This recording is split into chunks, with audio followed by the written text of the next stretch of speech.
தமிழ்நாட்டில் இருக்கிற மலையாள மொழியை தாய்மொழியாக பேசுகிற என் அன்பிற்கினிய மலையாளத்தினுடைய சகோதர சகோதரிகள் அனைவருக்கும் எங்களுடைய ஓணம் பண்டிகை நல்வாழ்த்துக்களை காங்கிரஸ் பேரியக்கத்தினுடைய அமைச்சர்கள் என் சார்பிலும் மாண்புமிகு சுற்றுலாத்துறையினுடைய அமைச்சர் அவர்களின் சார்பிலும் எங்களுடைய ஓணம் பண்டிகை நல்வாழ்த்துக்களை தெரிவித்துக் கொள்கிறோம்.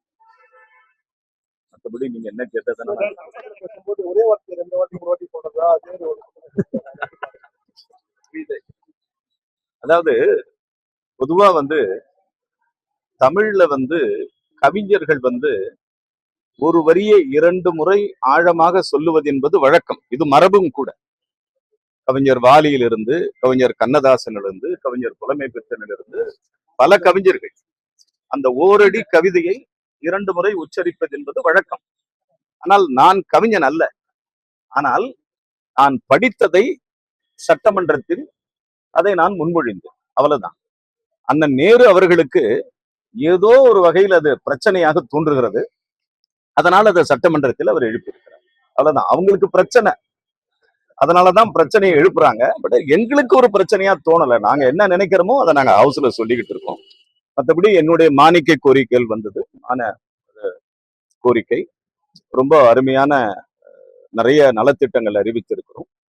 கல்லூரி பேராசிரியர்கள் கிட்டத்தட்ட ஒரு 8000 பேருக்கு நிலுவையில் இருந்த ஏறத்தாழ 2021 assistant professor 1 to associate professors ஒட்டுமொத்தமாக ஒரு 6000 பேருக்கு 2021 பணி மூப்பு அவர்களுக்கு வழங்க வேண்டிய அந்த கொடை என்பது கொடுக்காமல் இருந்தது, நிலுவையில் இருந்தது.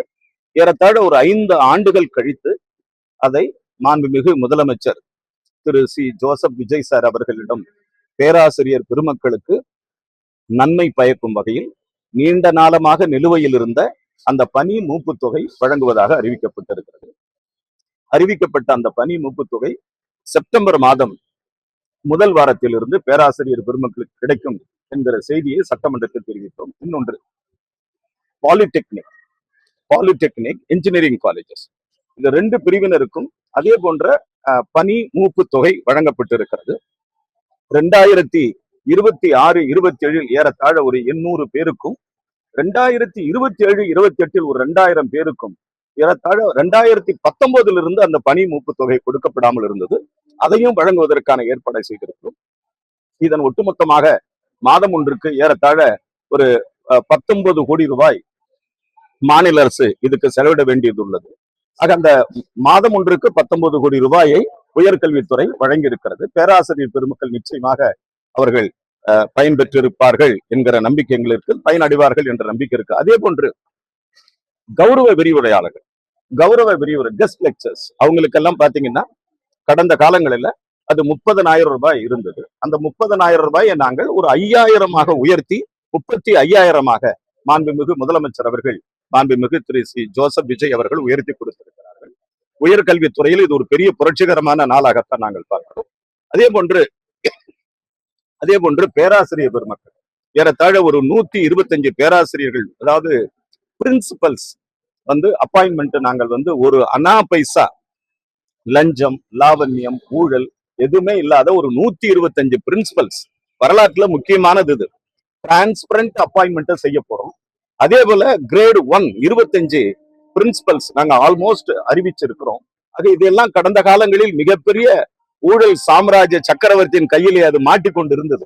ஆனால் அந்த ஊழல் சாம்ராஜ்யன் சக்கரவர்த்தி கைகளிலிருந்து விலங்குகள் உடைக்கப்பட்டு முதல்வர் திரு சி ஜோசப் விஜய் அவர்கள் தலைமையில் காங்கிரஸ் கட்சியினுடைய அமைச்சர்கள் நாங்கள் நேர்மையான முறையில், மிக நேர்மையான முறையில், நேர்த்தியான முறையில், டிரான்ஸ்பரண்ட் அரசாங்கத்தில் நாங்கள் இதையெல்லாம் வழங்கியிருக்கிறோம். அதுபோல பல்வேறு விதமான அறிவிப்புகளை அறிவித்திருக்கிறேன். அநேகமாக விரைவில் உயர்கல்வித்துறையின் சார்பாக பத்திரிகையாளர் சந்திக்கிறேன். அப்பொழுது விரிவாக உயர்கல்வித்துறையில் வேறு என்னென்ன நலத்திட்டங்கள் அறிவித்து, இன்னொன்னு முக்கியமான விஷயம், மாணவர்களுக்கு 20 லட்சம் ரூபாய் மாணவர்களுக்கு பிணையில்லாத கல்வி கடனை மாண்புமிகு முதலமைச்சர் அவர்கள் அறிவித்திருக்கிறார். இது ரொம்ப முக்கியமானது. UPA 1, UPA 2 மாண்புமிகு பேரறிஞர் மன்மோகன் சிங் டாக்டர் அவர்கள் இருந்த காலத்தில் அன்னை சோனியா காந்தி அவர்கள் மாணவர்களுக்கு கல்வி கடன் திட்டத்தை அறிவித்தார்கள். மாண்புமிகு இந்தியாவினுடைய நிதியமைச்சர் அருமை தலைவர் சிதம்பரம் அவர்கள் அந்த திட்டத்தை முன்மொழிந்தார்கள், அதை முன்னெடுத்து சென்றார்கள். அந்த காலத்தில் UPA 1 UPA 2 ஏறத்தாழ 4 லட்சம் வரை மாணவர்களுக்கு வழங்குகிற கடன் வந்து மாணவர்களே கையெழுத்திட்டால் கிடைக்கும். அந்த 4 லட்சத்திலிருந்து 7.5 லட்சம் ரூபாய் வரை பெற்றோர்கள், அந்த மாணவனோ மாணவியோ அவர்களுடைய தந்தையோ தாயாரோ கையெழுத்து போட்டால் கொடுக்கலாம் என்ற நிலைதான் இருந்தது. ஆனால் மாண்புமிகு முதலமைச்சர், தமிழக முதலமைச்சர் அவர்கள் மாணவர்களுக்கு ஒரு புரட்சிகரமான திட்டத்தை அறிவித்திருக்கிறார்கள். 20 லட்சம் ரூபாய் வரை பிணையில்லாத கடனை அறிவித்திருக்கிறார்கள். ஆக மாணவர்களுக்கு இது வெற்றி கொண்டாட்டமாகத்தான் இருக்கும், இது வெற்றி திருவிழாகத்தான் இருக்கும். ஆனால் காங்கிரஸ் கட்சி காலத்தில் பெருந்தலைவர் காமராஜர் காலத்தை போன்று மாணவர்களுக்கு வளர்ச்சி திட்டங்களை நாங்கள் அறிவித்திருக்கிறோம். அது மட்டுமல்ல, 1000 கோடி ரூபாய்க்கு இன்ஃப்ராஸ்ட்ரக்சர்ஸ், கட்டடம் கட்டுவது, வகுப்பறைகள் கட்டுவது, லேபரட்டரி கட்டுவது, கேண்டீன் கட்டுவது, லைப்ரரிகள் கட்டுவது, கல்லூரியினுடைய வளாகத்தில் இருக்கிற சுற்றுச்சுவரை எழுப்புவது, இப்படி பல்வேறு தனமான நிலைகளில் பெருந்தலைவர் காமராஜரின் பெயரால் 1000 கோடி ரூபாய் ஒதுக்கீடு செய்யப்பட்டது. ஆக பல்வேறு திட்டங்களை அறிவித்திருக்கின்ற அரசுக்கு உங்களுடைய பேராதரவை தர வேண்டும் என்று கேட்டு விடுகிறேன்.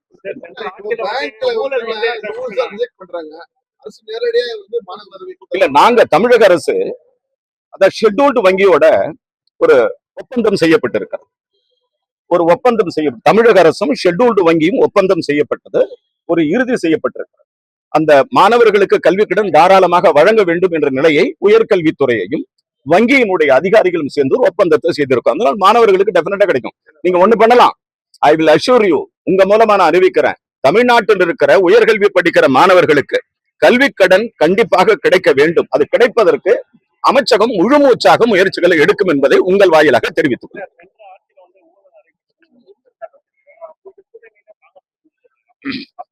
நல்லா நீங்க சொல்லுங்க.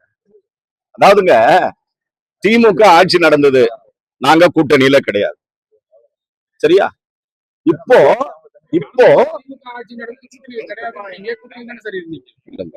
மத்திய அரசாங்கத்தில் நாங்கள் கூட்டணியில இருந்தோம், மாநில அரசாங்கத்தில் நாங்கள் கூட்டணியில் இல்லை. அவர்கள் எப்படி வச்சிருந்தாங்கன்னா, தேர்தல், அதாவது அந்த தேர்தல் வரை இருந்தா அவங்க கூட்டணியே, நானும் தாண்ட மாட்டேன் நீயும் தாண்டக்கூடாது, அப்படி ஒரு வரமுறை வச்சிருந்தாங்க அவங்க.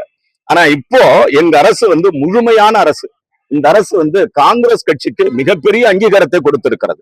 ஏறத்தாழ 59 ஆண்டுகள் கழித்து இப்படி ஒரு அரசுக்கு வாய்ப்பு வழங்கிய மாண்புமிகு முதலமைச்சர் அவர்களுக்கு திருத்தணியிலிருந்து கன்னியாகுமரி வரை இருக்கிற காங்கிரஸ் இயக்க தோழர்கள் நன்றி கடன் பட்டவர்களாக நாங்கள் இருக்கோம்.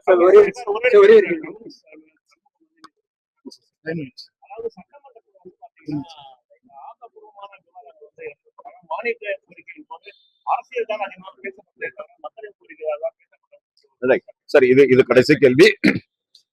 மாண்புமிகு அருமை அண்ணன் சண்முகம் அவர்கள் ஒரு இயக்கத்தினுடைய ஒரு கடுமையான போராளி. அவர் எனக்கு நன்றாக தெரியும், பலகாலமா எனக்கு தெரியும். அவர் அண்ணன் சண்முகம் அவர்கள் இந்த செஞ்சட்டை இயக்கத்தில், சிகப்பு சட்டை போடுகிற அந்த இயக்கத்தில் மிகப்பெரிய அற்புதமான ஒரு போராளி. அவர் எனக்கு நன்றாக தெரியும்.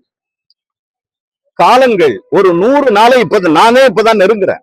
100 நாளை இப்பதான் நெருங்குறேன். நான் எம்பியா இருந்திருக்கிறேன், அசம்பிளி ப்ரொசீடிங்ஸை நானே கத்துக்கிறேன். அப்ப எனக்கு பின்னால இருக்கிற இளைஞர்கள் புதுசா வந்திருக்காங்க, 27 வயசு, 29 வயசு, 30 வயசு, 35 வயசு. இந்த அசம்பிளி ப்ரொசீடிங்ஸ படிக்கிறதுக்கு இன்னும் கொஞ்சம் நாளாகும் சார். அதனால 100 நாளை கடந்த பொழுதே அசம்பிளி வந்து களை கட்டுது. இன்னும் நாட்கள் ஆக இந்த அசம்பிளி எப்படி களை கட்ட போகுதுன்னு நீங்க பார்க்கத்தான் போறீங்க. நன்றி, வணக்கம்.